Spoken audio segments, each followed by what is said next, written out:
नमस्कार, आप देख रहे हैं युवा तक भारत समाचार। मैं हूं आपके साथ अक्षिता मौर्य। आइए रुक करते हैं फटाफट खबरों की ओर।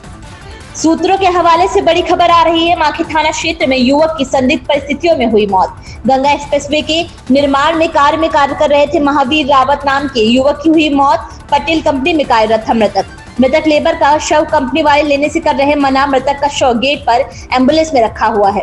पटेल कंपनी अपने प्लॉट का गेट बंद कर शव को लेने से कर रही इंकार। माखी थाना क्षेत्र के सलेमपुर प्लॉट का है पूरा मामला।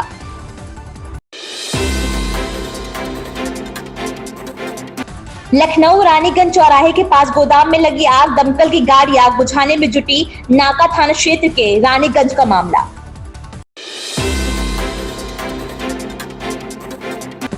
उन्नाव से बड़ी खबर, साइकिल सवार किसान को कार ने रौंदा। मोरावा थाना क्षेत्र के उन्नत खेड़ा गांव के पास खेत में पानी लगाकर वापस लौट रहा था किसान। तेज रफ्तार कार ने 55 वर्षीय रजाक को रौंदा। मौके पर हुई मौत। परिजनों ने हंगामा कर कठोर कार्रवाई की मांग की। सूचना पर पुलिस बल के साथ पहुंचे एसएचओ चंद्रकांत सिंह। पुलिस ने शव को कब्जे में लेकर पीएम के लिए भेजा।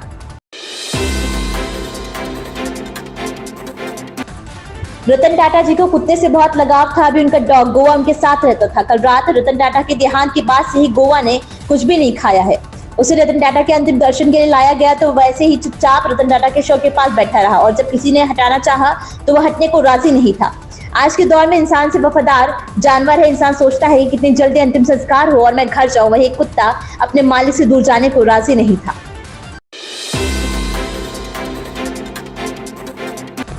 सीएम योगी ने नवरात्रि की नवमी पर गोरखपुर में कन्या पूजन किया। कन्याओं के पैर धोए, टीका लगाया, चुनरी उड़ाई और उनका आशीर्वाद लिया।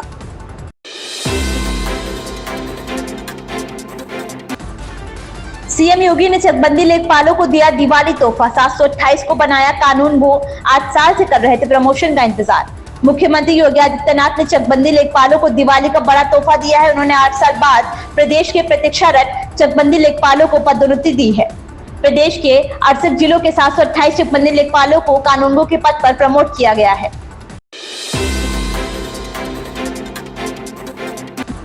अखिलेश यादव अचानक जेपीएनआईसी सेंटर लखनऊ पहुंच गए, जहां उनकी जाने पर रोक लगाई गई है। सुबह अखिलेश यादव जी को यहीं आना है जेपी को श्रद्धांजलि देने, लेकिन मुख्य द्वार को सील कर दिया गया है। क्या बोले पूर्व मुख्यमंत्री अखिलेश यादव, आप भी सुनिए। ठीक है सर, आज आप यहाँ पे आए हैं। अभी आपने बताया था कल आप यहाँ पे आप जाने से पहले टीन शेड लगा दिए गए हैं। यहाँ लिखा गया है कि ये निर्माण अभी भवन निर्माण में। देखिए, ये टीन शेड लगा करके सरकार कुछ तो छिपाना चाहती होगी। टीन शेड आखिरकार क्यों? किसी महापुरुष का सम्मान क्यों नहीं करने दे रहे? अगर किसी की जयंती पर, और वो भी समाजवादी महान नेता जयप्रकाश नारायण जी की जयंती पर, और ये कोई पहली बार नहीं हो रहा है।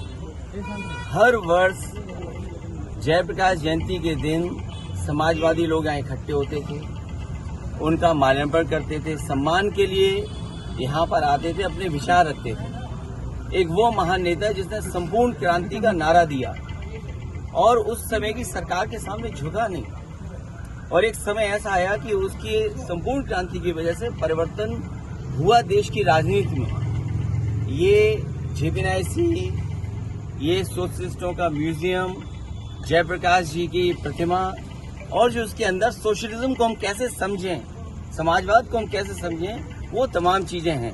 ये टीन शेड लगा करके सरकार आखिरकार क्या छिपाना चाहती है?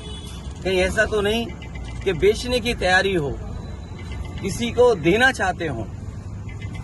काम को रोकना, काम को बिगाड़ना और फिर काम का बर्बाद कर देना, और फिर ये लिख देना पेंटर बेचारा बैठा हुआ है, उसे केवल पैसा दिया होगा इस बात को लिखने के लिए कि निर्माणाधीन है। ये निर्माणाधीन नहीं है, ये बेचने की तैयारी है। इसको बेचा जाएगा, और मैं समझता हूँ अगर सरकार नहीं चला पा रही है तो बेच दे तो अच्छा है, कम से कम ये चलने लगेगा। और टीन शेड लगा करके कोई रोक नहीं सकता विचारधारा को, कोई रोक नहीं सकता विचारधारा को। कल आप कल का कार्यक्रम कल तय करेंगे। और कब तक लगा के रखें टीन शेड? 1 दिन, 2 दिन, 3 दिन, 4 दिन, 5 दिन, 1 साल, 2 साल, और 2 साल के बाद अखिलेश जी, कल ट्रैफिक डाइवर्जन भी कर दिया इस पूरे रूट पे और सारी रास्ते बंद किए गए। अभी तो रास्ता कोई डाइवर्ट नहीं था, हम तो आराम से आ गए, आप भी तो खड़े हुए आराम से। सर पिछली बार दलील दी गई थी कि अंदर सफाई।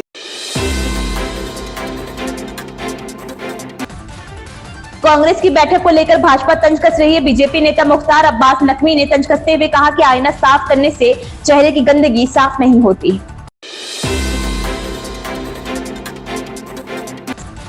भाजपा की फायर ब्रांड नेता ने कहा कि हिंदू स्वाभिमान यात्रा बांग्लादेश में हिंदुओं पर हो रहे अत्याचार के खिलाफ है, हमें हिंदुओं को एकजुट करने की जरूरत है। उन्होंने कहा कि मैं हिंदुओं से कहने जा रहा हूं कि संगठित हिंदू, सशक्त हिंदू।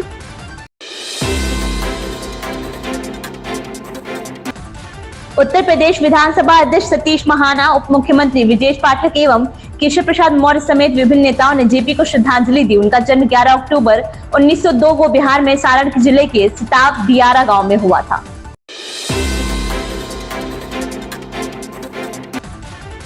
भारतीय प्रधानमंत्री नरेंद्र मोदी ने ईस्ट एशिया सम्मेलन को संबोधित किया। गौरतलब है कि ईस्ट एशिया सम्मेलन की अध्यक्षता पाने वाले लाओस के प्रधानमंत्री के बाद प्रधानमंत्री नरेंद्र मोदी ने सम्मेलन को संबोधित किया। यह सम्मान पाने वाले पीएम मोदी पहले नेता हैं।